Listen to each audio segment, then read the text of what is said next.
गोवा को स्वतंत्र कराया गया था पुर्तगाली साम्राज्य से 1961 में 19 दिसंबर को। तो इसको हम विजय दिवस भी कहते हैं, आप जानते हैं। एक विजय दिवस वो कारगिल का था, पहला विजय दिवस ही है।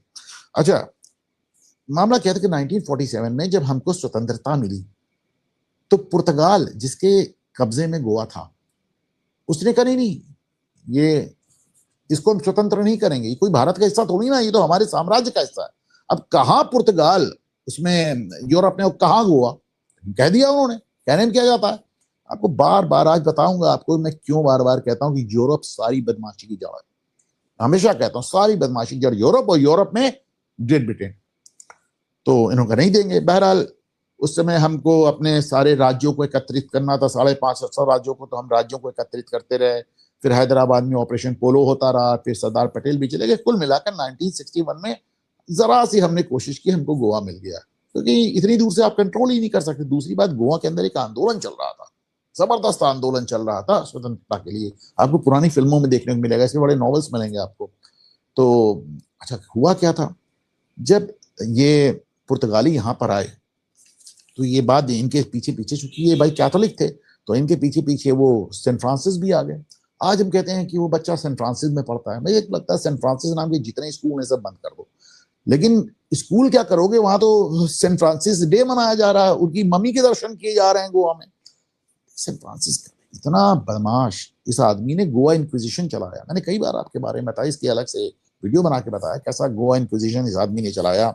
हजारों लोगों को जला के कैसे कैसे इस आदमी ने मारा, कैसे कैसे। आप देखिए वहां पे अभी तक आपको हाथ काट चौराहा मिलता है, वो खंबा मिलता है जहां पे हिंदुओं के हाथ काट दिए जाते थे अगर वो धर्म नहीं परिवर्तन करते थे।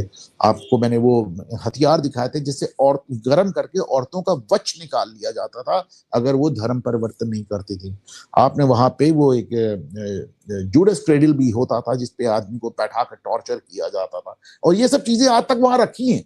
मजेदार बात यह है कि अभी तक ये सारी चीजें रखी है, उस पर भी आदमी अपनी आंखें बंद किए हुए। गोवा में जो हिंदुओं का नरसंहार, जो जेनोसाइड हुआ है, ये डराने वाला है, लेकिन लोग देखते नहीं। अब मैं आपको बताता हूं यूरोप के बारे में।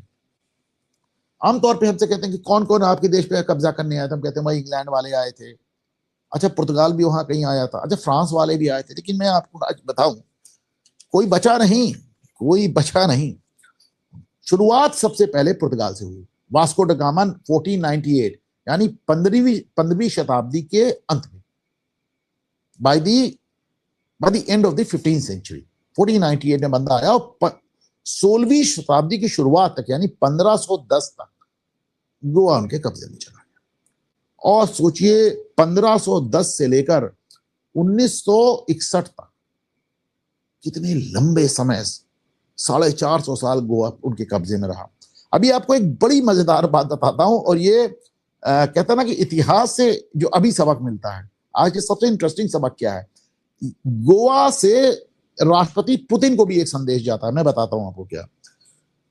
उसके बाद चलिए, उसके बाद अंग्रेज आ गए। अंग्रेज कब आए, वो साहब 17वीं शताब्दी की शुरुआत में 1600 में आ गए। उनके 2 साल बाद हॉलैंड आ गया 1602 में। उसके 50 साल बाद फ्रांस आ गया 1664 में। हॉलैंड भी आया था, सोचिए। डेनमार्क भी आया था 1620 में। डेनमार्क आके तमिलनाडु पे कब्जा कर लिया था। 1755 में तो उसने सिरमपुर बंगाल पे कब्जा कर लिया था। यानी सोचिए, कहां तमिलनाडु, कहां बंगाल, और कौन, डेनमार्क। कभी आपने सोचा था कि डेनमार्क ने भी हमारे ऊपर राज किया है?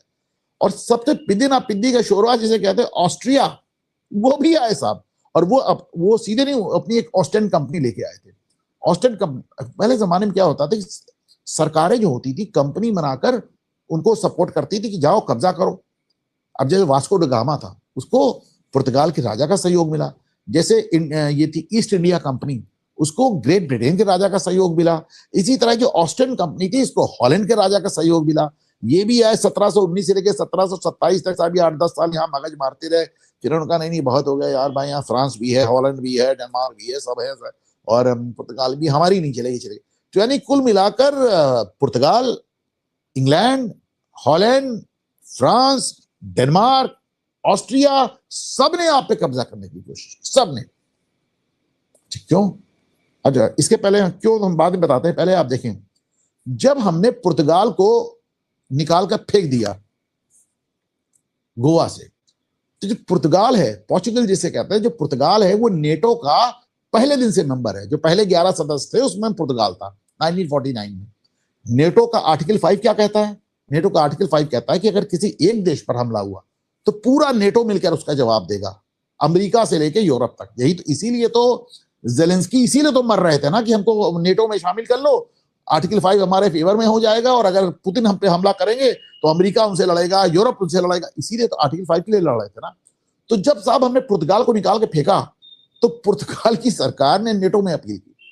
कहा यार नेटो का आर्टिकल 5 क्या हुआ कि नेटो में किसी ने उनकी सुनी ही नहीं, किसी ने नहीं सुनी। अच्छा, उन्होंने कहा यार कहाँ जाके तुम इंडिया पे कब्जा किए हुए थे, ब्रिटिशर्स को तो भगा दिया उन्होंने, तुम किस खेत की मूड़ी हो। द पॉइंट इज कि जब आप ताकतवर होते हैं तो नेटो भी फेल हो जाता है। पुतिन को इससे कुछ सीखना चाहिए। और जब आप कमजोर होते हैं तो नेटो भी आपकी मदद नहीं करता। जेलेंस्की को इससे कुछ सीखना चाहिए।